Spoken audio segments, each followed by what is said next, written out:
سلام دوستای عزیز، امیدوار هستیم جو صحتمند سر حال باشین و خوش آمدین به ویدیو امروز ما که در مورد Introduction to React Hooks هستم.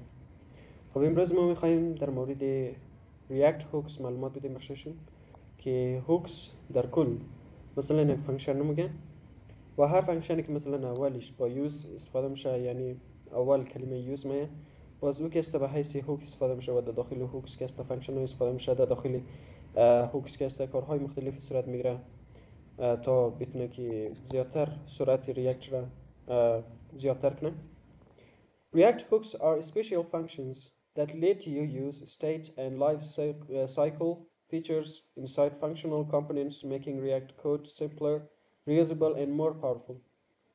و React hooks که است اسپیشال فانکشن است، فانکشن های مخصوص است که شما را اجازه میده تا بتونین استیت استفاده کنین و لایف سایکل فیچرز، مثلا یگان فیچرهایی که میتونیم چند بارش استفاده کنیم در داخل فانکشنال کامپوننتس، در داخل کامپوننت هایی که فانکشن داره، یعنی یگان استابیلیتی داره یا یگان صورتش زود است یا مثلا یگان کاری را انجام میده و بتونیم که توسط از او چندین بار از او کامپوننت استفاده کنیم در جاهای مختلف و بتونیم کد خورم آسانتر بینیم و آسانترش استفاده کنیم و هر قدر که کد کوچکتر باشه و منظمتر باشه خوبتر است. What are hooks? Hooks are functions that allow you to hook into React features such as state, context, and lifecycle methods directly from functional components. خب هوکس که است فانکشن های مختلف است که میتونیم یا فانکشن است در کل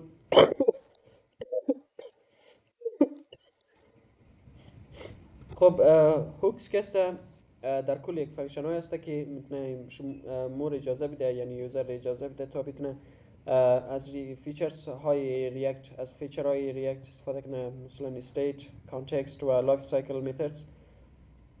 به شکل کلی اگر بگیم مثلا از استیت، کانتکست و میتد هایی که مثلا لایف سایکل است با چندین بارش استفاده کنیم و میتونیم به جاهای مختلفش استفاده کنیم، از جاهای مختلف استفاده کنیم و کامپوننت هایی که فانکشنال است در اونها استفاده کنیم.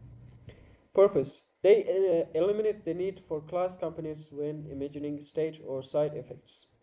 خب در کل که هدفش است که از بین مونه یا دیلیت مونه یا ریموف مونه او کلاس کامپوننت که مثلا وقتی که استیت یا ساید افکت را باید مینیج مونیم یا کنترل مونیم در او بخش گفتم میتونیم که کلاس کامپوننت به درد نمیخوره و وقتی که از هوکس استفاده کنیم، یعنی یوز استیت، یوز کانتکست و غیره، باز در او صورت که از کلاس کامپوننت استفاده نکنیم و همی هدفش است. Example: use state, use effect, use context. و use state که بخشش میشن دفعه چندین بار example جور کردیم که گفتم میتونیم برای state استفاده میشه. use effect کستم باشه effective نیست، یک event که جور منیم باز بعد از او event یک کاری که صورت میگیره و effectش هسته. use context که مثلا مثل use effect use state هسته و میتونیم ریدیوسر هم به شکلش استفاده کنیم، یعنی میتونیم از یک فانکشن در جاهای مختلف استفاده کنیم، یعنی از یک پیج حتی به پیج دیگر، از یک کامپوننت به کامپوننت دیگر. Why hooks? Simplify code. No need for complex code class components. خب در این بخش که ما از class components استفاده نکنیم چون اونها یکمی خب در این بخش که ما از class components استفاده نکنیم چون اونها یکمی گفتم میتونیم کامپلکس است و دراز کد نوشته میشه. Reusability: logic can be extracted into custom hooks. و میتونیم اونا را لاجیک را در کل میتونیم به جاهای مختلف در جاهای مختلف استفاده کنیم و از کمک ریاکت هوکس. Consistency: same API for functional components across your app.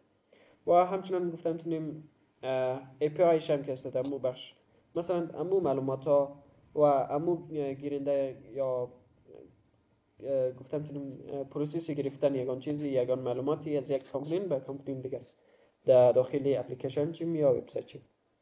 خب یک لایف اگزامپل باششم یک جور منم که زیاد چیم نیست، سختم نیست. خب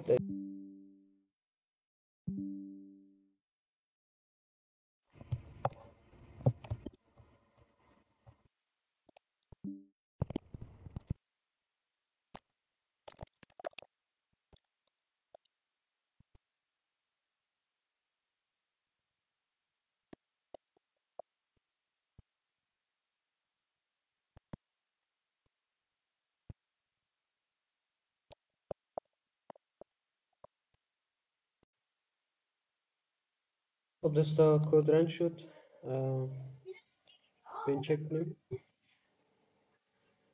کانتر 0 1 2 3 4 5. خب در این بخش ما هدف اصلیز ما بود که ما هوک را اینترودیوس کنیم بخششم، یعنی با معرفی بگیریم. و هوک هم از خاطر از استفاده میشه مثل یک فانکشنالی تا بتونه در کامپوننت فانکشن بده و از کامپوننت دیگه بتونیم از او هوک استفاده کنیم و فانکشن یک کامپوننت رو به کامپوننت دیگه انتقال بدیم، یعنی از یک کامپوننت فانکشن چی میتونیم به جای مختلف کس استفاده کنیم. خب اینا تمامش در مورد کامپوننت و ریاکت هوکس بود. یکان سوالی داشتین میتونین سوال کنید. تشکر.